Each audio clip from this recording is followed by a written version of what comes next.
Hi, good afternoon. ఇవాళ మన వీడియోలో బాడీ డీహైడ్రేషన్ ఎందుకు అవుతుంది, అట్లా అందులో నుంచి ఎలా ఓవర్కమ్ రావాలనేది మన వీడియోలో చెప్పుకుందాము.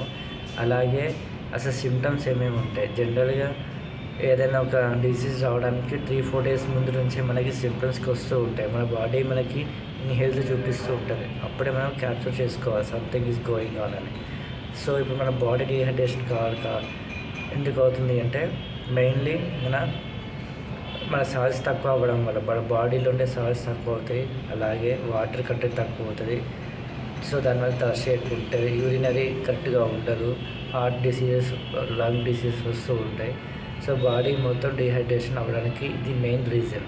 అండ్ ఇందులో నుంచి బయటికి రావడానికి just lemon water, daily 5 litres of water తాగడం, యోగా చేయడం, స్ట్రెస్ తీసుకోకపోవడం, అలాగే ఎక్కువ వర్క్ ప్రెషర్ తీసుకోకపోవడం, కూల్ మైండ్గా ఉండడం, దీంతోపాటు ఎక్స్ట్రా కల్చరల్ యాక్టివిటీస్ పార్టిసిపేట్ చేయడం, అంటే మనకు నచ్చిన డ్యాన్సింగ్ కావచ్చు, లేకుంటే ఏదో ఒక ఎక్స్ట్రా కల్చరల్ యాక్టివిటీస్ పార్టిసిపేట్ చేయడం, బాయిల్డ్ ఫుడ్ తినడం, రా ఫుడ్ తినకుండా ఉంటే సరిపోతుంది.